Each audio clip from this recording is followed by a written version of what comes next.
It's not breaking news. It's not fake news because it's not being passed off as such. It is the talk of the town or towns, as it were. We here at Tim and Sid believe that you are smart enough to make decisions based on the information provided.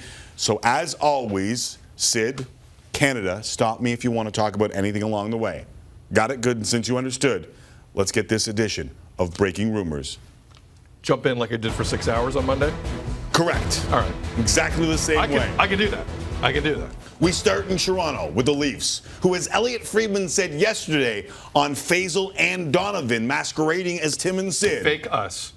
The Leafs were making a lot of calls. And in the big smoke, that's enough to make a big story. Add the Buds' leading scorer in each of the last 2 years and Mitch Marner to the equation, and you have got a full-blown internet banger.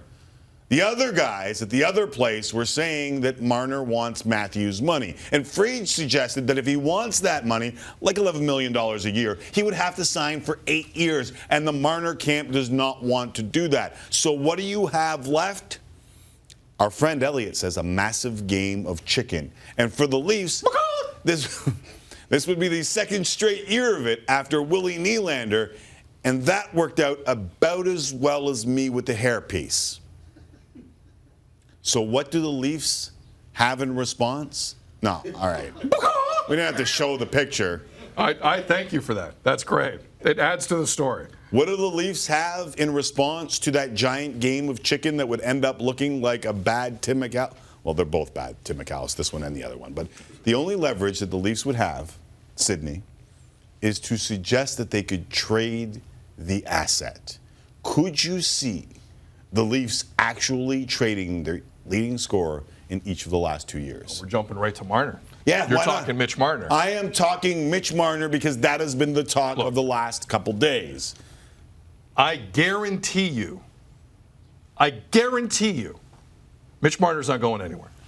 Okay, but hold on a second. He's not going anywhere. Hold on a second. I heard a bunch of Leaf fans say the same He's thing. not. We have been saying on this show for a long time that Leaf fans, NHL fans, teams with cap problem fans, Winnipeg, are you listening? The NBA could provide a blueprint for you because they look at the numbers as assets. DeMar DeRozan was just traded from the other team. Many people scoffed at that idea, Sydney. They traded him and just won a championship. Does that change your mind in any way, shape, or form? No. Okay, good. You just trade everyone else. The Leafs become the first team in league history with 3 $11 million a year players and don't win the cup. No team has had 3 $11 million a year players, so but Marner's not going anywhere. Why wouldn't you consider trading one of them? Because you don't trade Mitch Marner. You trade guys like Zaitsev. You don't re-sign guys like Jake Gardner. You trade guys like Kadri. You trade other dudes on that. You trade Marleau. That's what you do. But the local kid that's led you in scoring for 2 straight years, you're going to have to hold your nose and take your medicine on it? Because you didn't have to do that with Nylander. That was their decision. That wasn't mine. Mitch Marner's not going anywhere. And he's going to get his money, and the Leafs are going to take it. All right. Add to that the Kadri and Kapanen rumors, which are heating up as we speak. Speaking of the other guys, the Brown is saying that there might be a deal in place with the Canes, or at least some conversations. Shut out the Brown. Yeah, shut out the Brown. You know who you are. Zaitsev wants out. The Marleau breakup and the foregone conclusion that is Jake Gardner being done in Toronto. You've got a team with exactly 0 series wins together being broken up. How, in the good name of Rocky Saganuk, does that make sense? It does. Think about it. Yeah. You're breaking up a team that hasn't won a series. That has never won a series in the postseason. Masai Ujiri had teams that set records for wins in a season, and he broke them up. This is the interesting thing if you're a Leaf fan right now. Don't think what the Raptors just did is falling on deaf ears and eyes around MLSE. Hard decisions were made. Mm-hmm. Really difficult decisions were made. Right. And they'll make them. Because the pot of gold at the end of the rainbow was sitting there. And if you thought $2 million was a lot for a parade, wait for the Leafs to win. All right, the crazy thing about Marner and the Marner conversation in Toronto is that you have similar convos happening in Colorado with Mikko Rantanen, which reportedly has the Avs listening on Tyson Barrie, which is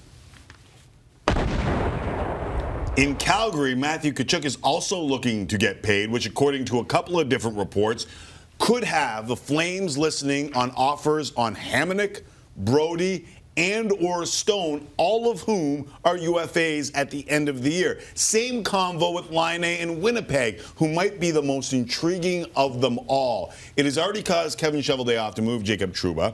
It could put Nick Ehlers and Matthew Perreault in the crosshairs.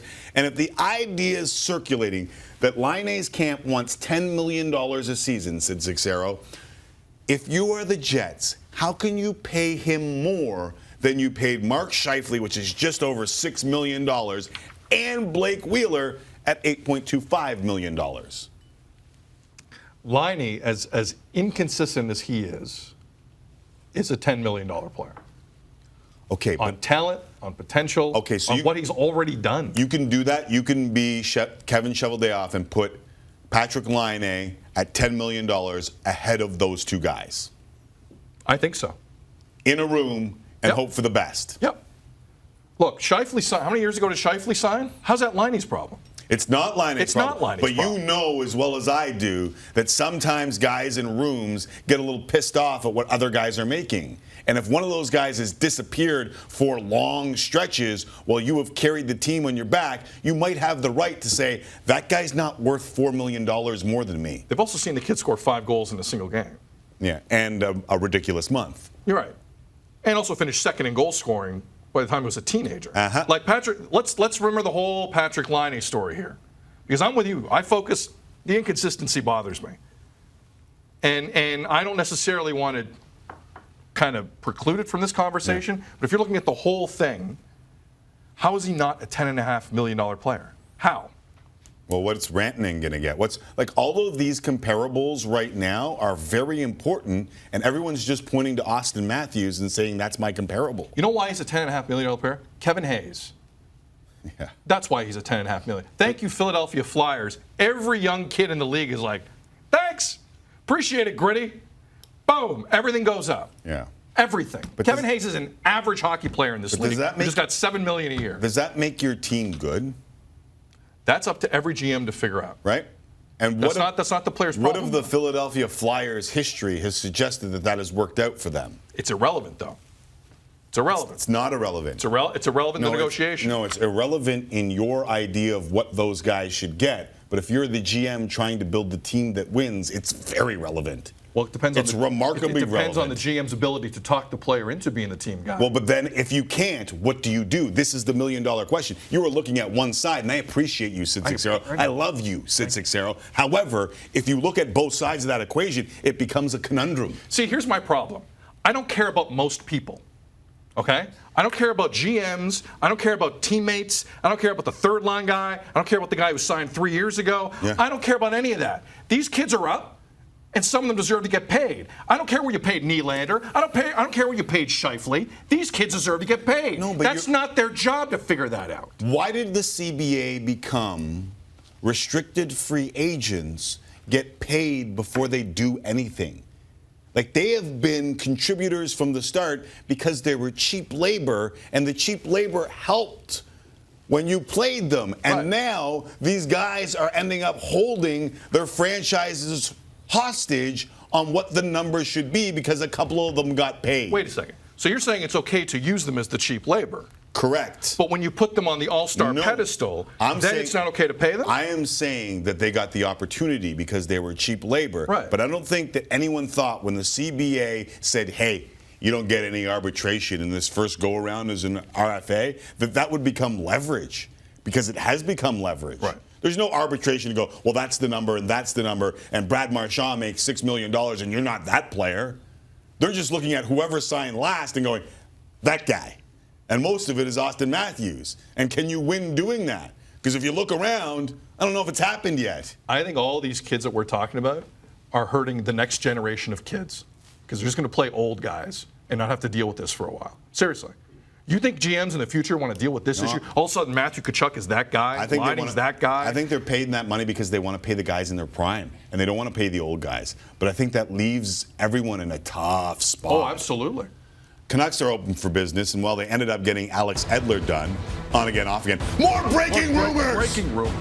There's still suggestions from Nick Kyprios and the Vancouver province, might I add, that they are in on Jake Gardner, Sid. And speaking of money, the starting price on Jake Gardner, 7 years, $50 million. Crazy, right? Over 7 per season for a guy that Leaf fans wanted out. But the Braun and Trouba deals are making D-men worth more and more every day. Yep. Speaking of the Canucks, Nick Kyprios also suggested that Besser isn't going to be a max deal, something like 4 or 5 years, probably around $7 million per season is what is out there for him. And listen, with the draft there, you can tell the Canucks are feeling the pressure from the market to compete, or at least the perceived pressure from the market to compete, and it has them attempting to fast-track the rebuild. And as you've seen with the Leafs, nothing guarantees that you can retain your kids even if you do well with draft picks. So, does that make the Canucks' idea of pushing fast forward all that ridiculous? Because at first, I was saying, listen, Trevor Linden wants to be patient with all this stuff, but if patience means what's happening with Laine in Winnipeg, with Tkachuk in Calgary, and with Marner in Toronto, maybe you don't need to be patient. It depends how they push fast forward. Like the Alex Edler deal, 2 years, $6 million, reportedly. Not reportedly, they announced it. I love that contract because when that contract is up, that's when you got to re-sign Quinn Hughes. That's when you got to re-sign for the first time the Calder Trophy winner, Elias Pettersson. Like, that's smart signing. Jim Benning did a great job there. So there's a way to push fast forward without pressing too fast forward, if that makes any sense. Is Jake Gardner, 7 years, $50 million, a part of that? That's pretty fast forward. I'll grant you that. Right. But again, with Edler coming off the books eventually, that doesn't kill you. It's a bit of money for Jake. But their power play has been a dog's breakfast for a long time. Like, he can really help them. That makes a lot of sense to me. Last breaking rumor. That was dramatic, man. Thank you. I like being dramatic. Really dramatic. Using the big voice every once in a while to just kind of lay it down. For those looking at centers, Matt Duchene's number keeps going up. The father of Sean McKenzie, who happens to work at the 3-letter, says that Duchene might end up at 9.5 or $10 million a season. And the double D guy over there said that $9.5 million might be conservative. Does that take the Habs out of the running for Matt Duchene? And there's some reports Nick Leddy has been tied to these Habs. Well, I don't know what Sean McKenzie's dad, Double D, and the Brown are saying. Yes? All I know is Matt Duchene is going to get what he's asking for. Somebody in this league is going to give him $10.5 million. Right. I don't know if I agree with it. I don't know if this is the guy you splurge on. I know they won a series in Columbus, and then got swept. But he played pretty well in the postseason. He did. He didn't play very well down the stretch for Columbus, but he played well in the postseason. I'm not. You know me. I'm not the biggest Matt Duchene guy on earth. Right. There are a lot of Matt Duchene guys. But someone is going to pay him $9.5 million. Somebody will. Absolutely. Do you think it should be the Montreal Canadiens who, for I don't know, the last 74 years, or at least since their last run of the Cup, have been looking for a center? Look, he'd help their power play. Speaking of bad power plays, he'd help their power play. Yep. You need someone to play with Shea Weber. Yep. That's kind of important. Oh, a D-man? Yeah. So Matt Duchene, another 3 forwards and a defenseman. Yeah, boom, good offseason for Mark Bergevin. Right. Boom. And you get all that done for the $10 million in cap space that the Habs currently have. Maybe not.